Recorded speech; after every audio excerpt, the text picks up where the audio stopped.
আসসালামু আলাইকুম, কেমন আছেন আপনারা সবাই? তো আজকে আমরা আসছি সাজেকের একটা পাহাড়ে। মূলত আমরা সাজেকে আসছি। তো সাজেকে যাওয়ার আগে এই জায়গাটাতে আপনাদের গাড়িগুলো ব্রেক দিবেই 100%। কারণ গাড়িগুলোর ইঞ্জিনগুলো একদম গরম হয়ে যায়।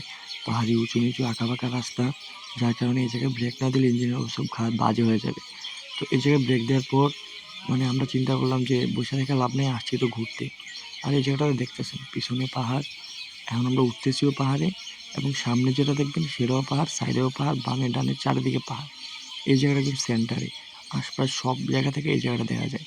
আর এটা মূলত একটা শিক্ষা কেন্দ্র, বৌদ্ধদের একটা শিক্ষা কেন্দ্র। তো কী শিক্ষা এখানে দেয় আমি জানি না, আমার এই বিষয়ে কোনো জ্ঞান নেই। তো আমরা মূলত চিন্তা করছি যেহেতু গাড়ি ব্রেক দিছে সেহেতু এই জায়গায় ঘুরেই যাই। আমরা 9 জন আসছি।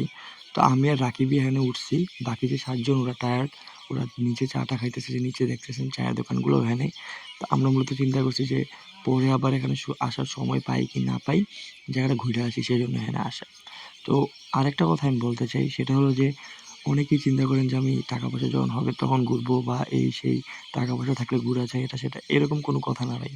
কেউ যদি ঘুরতে চান, কারো যদি ঘোরার ইচ্ছা থাকে, সে এমনিতেই ঘুরতে পারবেন। টাকা পয়সা যে অনেক বেশি ম্যাটার করে এরকম না। হ্যাঁ, টাকা পয়সা ছাড়া ঘোরা ইম্পসিবল, বাট টাকা পয়সা ছাড়া ঘোরা যায় না, কিন্তু টাকা পয়সা হইলেও ঘোরা যায় না, এটা মনে রাখেন।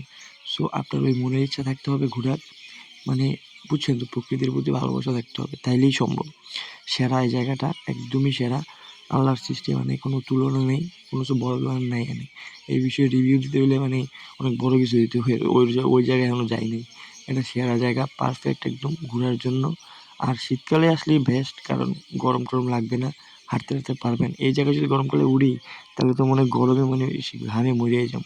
যাক, দোয়া করবেন আমাদের জন্য, আমরা যেন এভারেস্ট পর্যন্ত যেতে পারি। আসসালামু আলাইকুম।